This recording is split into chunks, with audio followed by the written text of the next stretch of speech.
instability the bilayer. Yeah, exactly. So yeah, there was actually something that we discussed before. So the flatter your band, the more unstable you are. Yeah, excellent. This is, of course, something that you will do in the afternoon to compute the magnetic instabilities in all these different multilayers.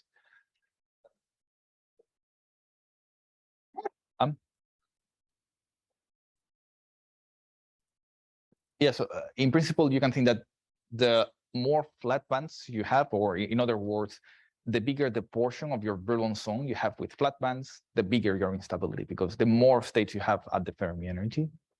So you can think that the more flat bands you have in your Brillouin zone, the bigger your delta function in the density of states is going to be. The more states at zero energy you are going to have. And of course, the details of the interaction also matter. All right, great. So in the last part of today that we were dealing with two-dimensional magnetic materials, we are going to talk about magnetic materials, but that they don't break time reversal symmetry. So these are systems that have local magnetic moments that are governed by exchange coupling, but that they show a many-body state that does not have a finite magnetization. Therefore, it doesn't break time reversal symmetry. And the first type that we are going to discuss is van der Waals quantum spin liquids. So to understand what is a quantum spin liquid, let's just start from the simplest magnetic Hamiltonian that we can think about, which is a dimer, and a dimer in which we only have Ising coupling, namely spin coupling in one direction, in the CC direction. This is the very same coupling that we called an isotropic exchange before. And the basic idea is that if you take this Hamiltonian for two sides, you have two grounded states. You have a state with up-down, and you have a state with down-up. And these two grounded states have the very same energy, and each grounded state breaks time reversal symmetry in a sense that it's not invariant under time reversal symmetry. Of course, this is a finite system. It is not going to have spontaneous symmetry breaking, but the important idea here is that you have grounded states that each one individually breaks time reversal symmetry. And this is what it's called the Ising model, so Ising Hamiltonian. And for classical magnets or classical n-type for magnets, one can understand the grounded state of that we get as the grounded state of this Hamiltonian. We usually write down a Heisenberg Hamiltonian, but we could also think that this is the Hamiltonian. So a symmetry broken n-type for magnet is just a macroscopic version of this state. So many sites with up, down, up, down, up, down, and so forth. But now, if you are in a quantum realm, and in particular, if you think about a Heisenberg model, the model that you write is something like S0 times S1 vector, right? So this is the typical exchange interaction that we've been writing so far.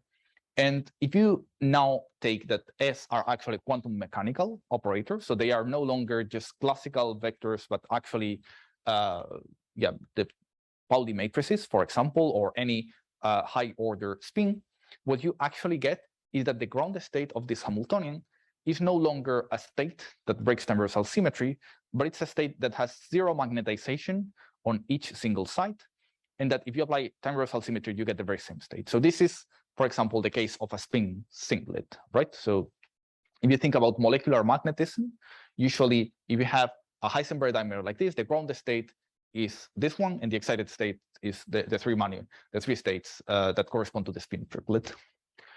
So there are two important things to note here. First one is this has magnetization equal to 0 in every single site, so the expectation value is exactly 0. This grounded state is unique, so you no longer have two grounded states, but a single one. And the third point is that this state is no longer a classical state, but this is an entangled state, namely that you need to write it as a sum of two product states. And if you, for example, compute the density matrix, so in one side, you get a finite entanglement entropy. So this state has quantum entanglement. So now the question is whether if something like this can happen on a macroscopic scale, if some states like this, of course, scaled up and with many different sites, many different indexes, can appear in two-dimensional materials. And these are essentially quantum spin liquids. So quantum spin liquids are just a macroscopic version of this type of wave function. say, Yeah. question actually here is that human state is invariant under rotation. Yeah. So in principle, it doesn't really matter actually which values we choose. But however, the Hamiltonian that you choose here, we break for it. No, it doesn't. It doesn't. No, it doesn't. It doesn't. It is rotational symmetric by definition. That's of course the point. Yeah. But that was a very good point. All right, great. So then maybe the first question for us is, let's say, in which kind of materials do we have to, or should we look for this type of state? So what are the conditions of the magnetic material so that the classical solution is not favored in energy, but a quantum solution that is about quantum superposition can actually potentially have more energy? And of course, the first the idea that we may have is, well, let's look for antiferromagnets, right? Because antiferromagnets have this type of Hamiltonian. But the problem is that antiferromagnets, when you go to macroscopic systems, they usually tend to break symmetry. So even though if you look at a cluster, you have a singlet state, as you make your system bigger and bigger and bigger, essentially the classical solution overtakes the quantum solution. So one needs to go to systems in which the classical solution has much higher energy than the quantum solution, so that this solution is favored in energy. And the basic idea is that if you think about 2D materials, both ferromagnets and antiferromagnets are materials in which the classical solution overcomes any quantum superposition. So let's say all the ferromagnets that commune trihalides are in this class, and let's say different antiferromagnets in 2D materials fall in this class. So if you want to look for a quantum spin liquid, you need to look for a system in which the classical solution is obviously not the lowest energy state. And a very typical case of this is when you have frustration, and in particular, geometric frustration. So if you think about a typical triangular lattice, as you have, for example, in, let's say, 1T tantalum sulfide, then in that triangular lattice, your classical solution is clearly not the best solution that you could have, because if you have antiferromagnetic coupling, well, having all these spins anti-parallel to each other would be ideal. This is, of course, something that we cannot do if we have just a classical state. But if you have a quantum state, you may imagine that maybe you are capable of doing linear combinations of all the anti-parallel solutions at the same time. All right, great. So in two-dimensional materials, there are mainly two very important lattices that can give rise to geometric frustration. So first one is triangular lattice that appears intrinsically in many 2D materials, and that one can also engineer artificially in more heterostructures, as we will see tomorrow. And then the other lattice that also has geometric frustration is the Kagome lattice, that it's essentially like a triangular lattice where you remove one side every 4. So these two lattices are frustrated, they are non-bipartite, and they promote quantum spin liquid states in different regimes of the Hamiltonian, but you can get quantum spin liquids in those two lattices. And of course, we don't have natural van der Waals materials that realize a Kagome lattice, but this Kagome lattice can appear in twisted moire systems. So you can create twisted moire superlattices in which your low energy states essentially fall onto these Kagome sites and can potentially realize a quantum spin liquid state. All right, great. So now let's focus on what is the theoretical description of a quantum spin liquid.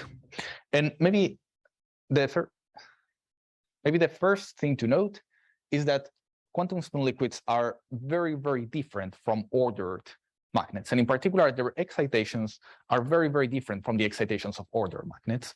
So let us just say that we have a Hamiltonian, and we know that this Hamiltonian is the Hamiltonian of a quantum spin liquid. Okay, this is going to be our assumption. And we are going to also assume that we even have the many-body ground state of this Hamiltonian. So we are not going to have to solve any Hamiltonian. We are going to assume that we already have the solution. All right. So as a quantum spin liquid, when we compute the expectation value of our many-body ground state, we get that the magnetization is 0 on every single side. This is by definition of our quantum spin liquid state.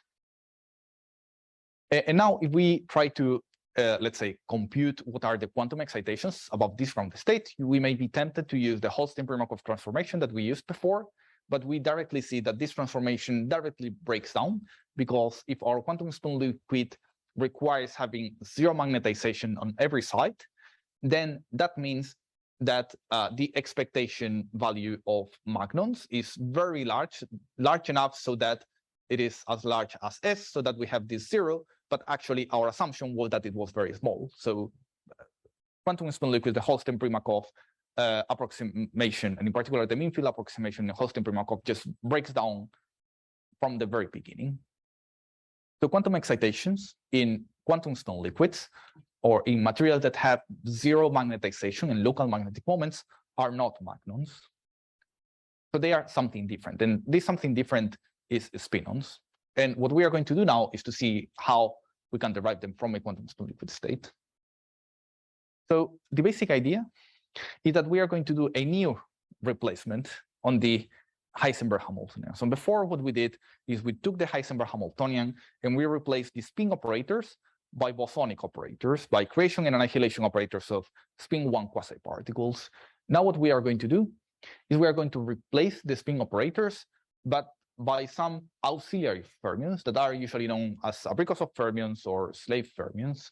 And the basic idea is that you can think that, for example, if you have a triangular lattice with spin 1/2 in a 2D material, essentially what you have are particles in each side that have spin 1/2, but that they cannot propagate. And this not propagating essentially means that you enforce having 1 electron per side for every single state of your low energy manifold.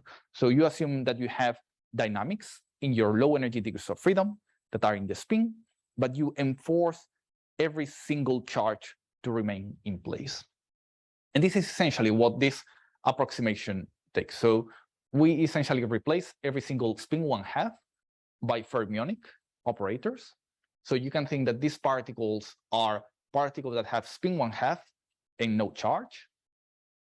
And then we enforce the constraint that there must be 1 particle per side. And let me emphasize that if you think about metals, this is not the case. In metals, everything fluctuates, of course. And from the algebraic point of view, the basic idea is that if you define these new operators with these 2 constraints, you essentially recover the algebraic relations of spin 1/2 operators. So this is a mathematically valid transformation. But from the physical point of view, you can understand it this way. So now the idea that this type of transformation allows us to transform the Hamiltonian of a quantum spin liquid into a Hamiltonian of a fermionic system, and in particular a Hamiltonian of these new F operators. And the basic idea is that what we do here is, once again, just a mean field approximation. It is different from the mean field approximation that we've been doing for interacting electronic systems, but it's still a mean field approximation. So you just have to take that each spin operator is replaced by 2 fermionic operators.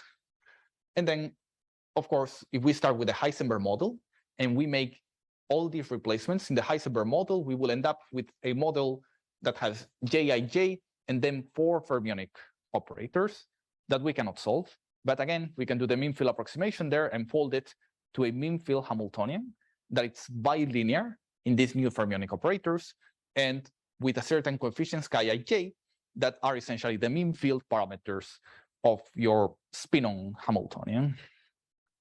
So the basic idea is that in quantum spin liquids, you essentially have an emergent set of excitations that have a new electronic structure, but this electronic structure is the electronic structure of particles that have spin 1/2 and no charge.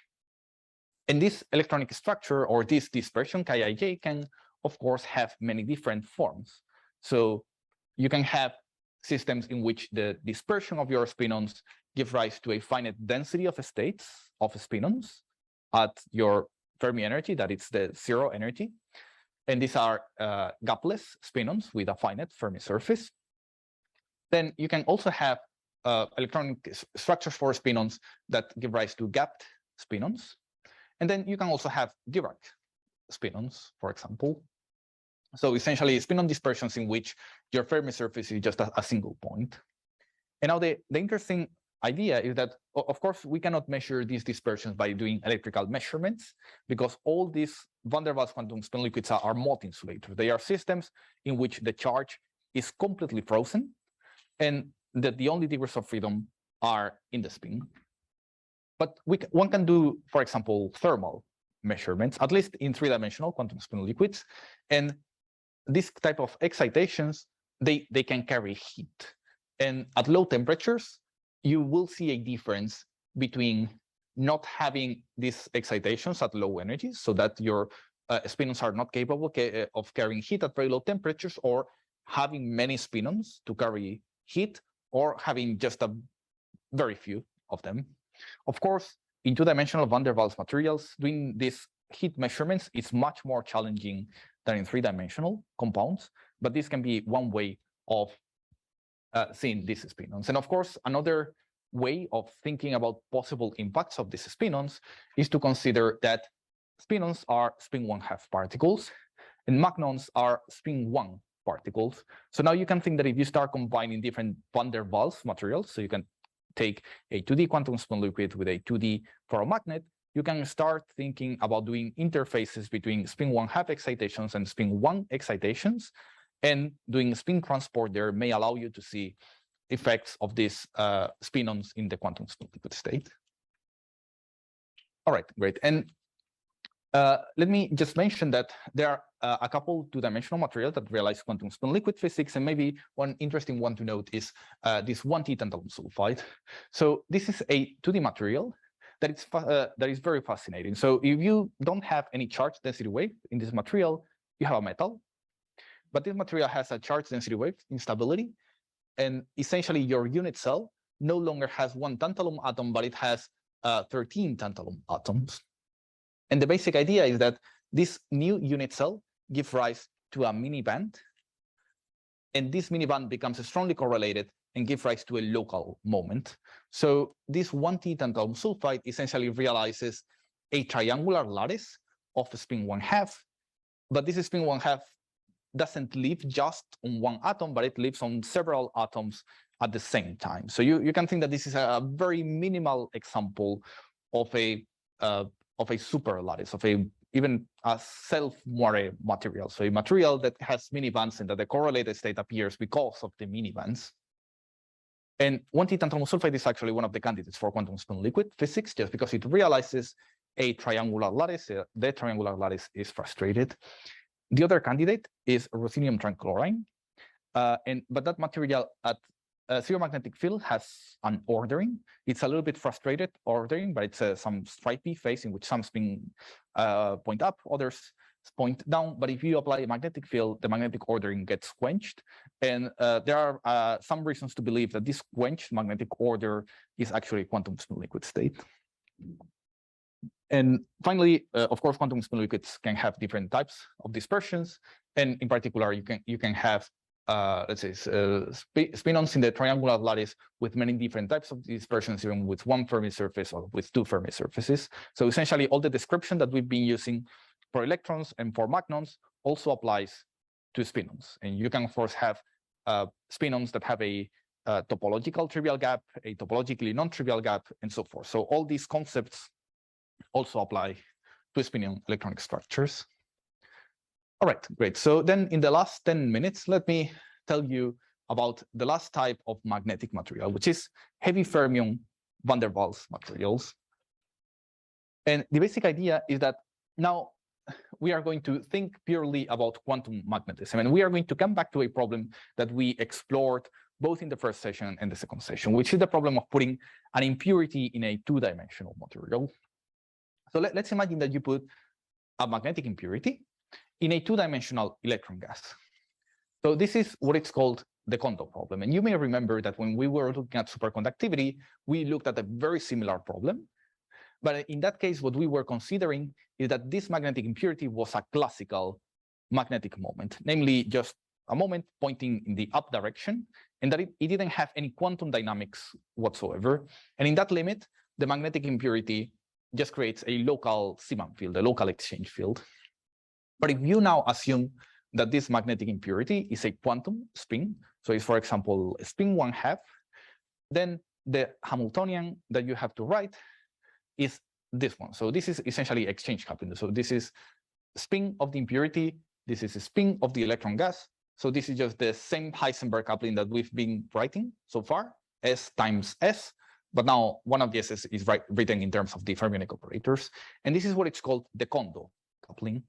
And you may notice that this Kondo coupling is actually a many-body term, in a sense that you have, let's say, four, fermionic operators. So if you wanted to write this spin in terms of fermionic operators, this would give rise to 2 fermionic operators plus another 2, you have 4. So this is a purely many-body term.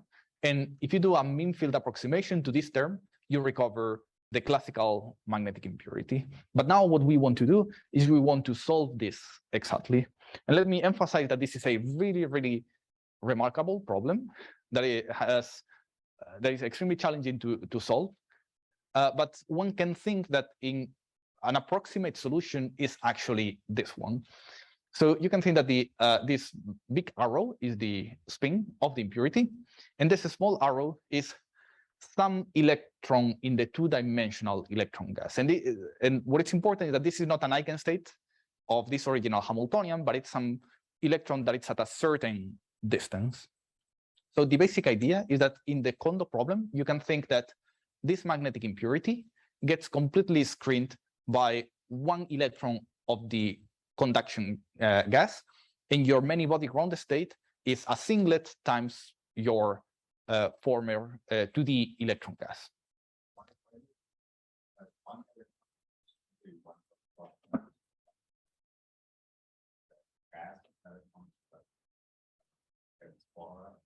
Yeah, I mean, usually it's not 1 electron, but several of them. But if you, let's say, if you write this, the many-body wave function in the right basis, the total spin. Yeah, the total spin is 0. And if you take the right single particle state, which is a state that is some kind of state that peaks at a certain distance and then it decays, then the total many-body wave function can be written as a singlet times single particle states. And let me just mention that this is just an approximate solution, and knowing which electronic state is this one, it's very hard. So this is not an electronic state that is just here around, or just here, or just here, but some kind of very complicated, you can think of a linear wave function of the electron gas. And in general, this is a very complicated many-body problem. But for our purpose, let us just think that the ground state is just a singlet between the impurity and some electron somewhere in the 2D electron gas. So again, this is a magnetic system that has 0 magnetization. So you start with a local moment, but you end up with 0 total spin. So now the basic idea is that the Kondo lattice problem is a problem in which you put many of these impurities. So instead of having just 1 impurity, you have a lattice of them. So now you think that each Kondo impurity is going to be screened by 1 different electron somewhere else, and you are going to have a very complicated many-body ground state with many products of singlets all over the place. And of course, the electrons need to be shared, so there will be a lot of overlap and so forth. So this is a very complicated many-body problem. What's important for us is that now this is a periodic problem in space, and that we have 3 electrons, and then we have something that is an interaction term. And you may guess that the way in which we are going to solve this interaction term is again using mean field, but using a different mean field. So now the basic idea is that if you want to create a Kondo system or a heavy fermion system, you just have to take these 2 ingredients, a lattice of impurities and a 2D electron gas. So let us now solve the the Kondo problem, and we are going to solve it, let's say, at half filling. So the basic idea is that once again, we start with a Hamiltonian that has free term and interaction term. And for this spin, we replace it again by auxiliary fermions that are very similar to the ones that we considered before, that are also called, let's say, Rikosov fermions. And the basic idea is that when we do this replacement, we essentially get to a Hamiltonian that again has 2 fermion operators here and let's say 4 fermion operators there. Now let me briefly emphasize what this is. So these Fs, they are actually states that appear right at the Fermi energy because of the Kondo screening. So these are essentially the the Kondo scattering that appears because of you forming a singlet. And you can think that every time that you have a Kondo state, you're going to have a resonance at 0 energy. And these Fs are a way of accounting for this resonance at 0 energy. And I mean, the right way of doing this is through a, let's say, path integral formalism. But the trick for us is that you can just replace this S of the spin by these states at 0 energy. You end up with this Hamiltonian that has two creation, that has both your original electrons and these Kondo electrons that's that are formed by the original magnetic lattice and also some of your conduction electrons. And now we apply mean field to this. So once we apply a mean field approximation to this, we essentially transform this term that has 4 fermionic operators onto a term, again, that has just 2 fermionic operators. And the original Kondo coupling now becomes just a hopping when we take it at the mean field level. And this is usually called the Kondo hybridization. So the basic idea is that once you put your Kondo lattice with a 2D electron gas, you create new states at 0 energy. So let me first note that you can also think that these states have a dispersion that is multiplied by 0, right? So that's why they don't appear in this equation. And then there's a hybridization between these resonances that appear because of the Kondo screening and your original conduction electrons. So in short, when you have a heavy fermion system, you can think that this is your electronic structure. The parabolic band is the original electrons, and then the blue band is these resonant modes that appear at 0 energy, and that they are consequence of Kondo screening. So they are not electronic states by themselves, but they are just these auxiliary Abrikosov slave fermions that appear once you assume that you have Kondo screening. Now, if you don't have any hybridization, you can think that, well, your original electrons are these electrons over here, and you just have your conventional electronic structure. But now, if you switch on the hybridization, you suddenly open a gap between your original electrons and this new Kondo sites. And this gap here is what it's called the heavy fermion gap. And of course, the stronger you take your Kondo coupling, the stronger this gap is going to be.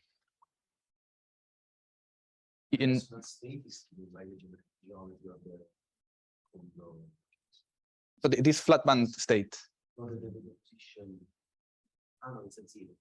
Yeah, it's always at 0. That's the trick. So this flat band is always going to appear at 0, no matter what is the electronic dispersion of your system. So this is not coming from the electronic dispersion of your electrons, but this is a consequence of having Kondo screening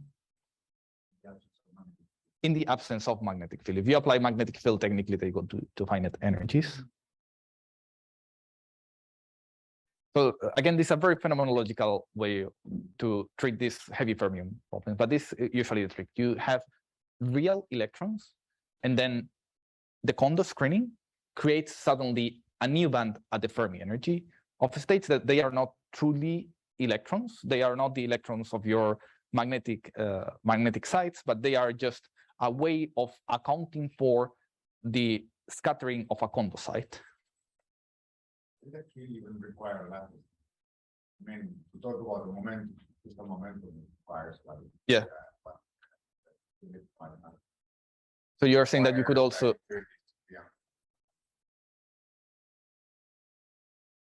Yeah, that's a good question. Yeah, that's a. I was thinking for the position now, maybe not, but is it related to the so it's a lattice? Yeah, so this blackness is just the Kondo impurity. Yeah, it always appears with 0. Yeah, so if you have a single Kondo impurity, you get that resonance of 0. Then you just have many of them, so then you have just many resonances. But that's, yeah, I'm wondering if momentum is kind of makes sense. Yeah, I mean, of course, the strict way of doing this derivation of these zero modes is, let's say, taking, let's say, path integral, introducing these auxiliary fermions. And for that, one usually does it in momentum space. So that's why one considers this periodic lattice. Of course, there's the question if one could use that very same procedure just with a single impurity. That I am not sure. In the case of a lattice, one can do it systematically with the path integral formalism. So, and that is the case in which this approximation is relatively well controlled. All right, great. So the basic idea is that now, since you have a gap, if you just project your states on your original electronic states, what you actually see is that a state that at the beginning had a very large Fermi velocity, suddenly when you hybridize them, gets a very, very flat dispersion. And in particular, it gets a very, very large mass. And this is where the name heavy fermion comes from. Because if you start doping this system, then you start populating electrons over here. And you start seeing that your electrons have a much, much higher mass than the one that they had originally. So now the question is how we can engineer this experimentally. And the way to engineer this experimentally with two-dimensional materials is actually fairly easy. So to get heavy fermions, you just need the two ingredients that we were discussing so far. We need a two-dimensional electron gas, and then we need a system that has magnetic impurities that are Kondo screened by the 2D electron gas. And in the van der Waals world, you can think that you can take any, let's say, 2D metal, put it on top of some 2D magnet, in particular a 2D magnet that hopefully it is not ordered so that the Kondo screening can be very effective. And then if you are in the right regime, you may get a heavy fermion system. And in particular, one can do this experimentally using a heterostructure between 1H tantalum sulfide, that is a 2D metal, and 1T tantalum sulfide. This 1T tantalum sulfide is the very same material that was a quantum spin liquid candidate and that had local magnetic moments. All right, great. So then this is everything that I wanted to tell you for today. So let me just remind you that at 1 we will have the exercise session. And again, the idea for today, you will have several examples, several exercises you have to discuss with each other and change examples. So that is everything on my side. And yeah, see you at 1.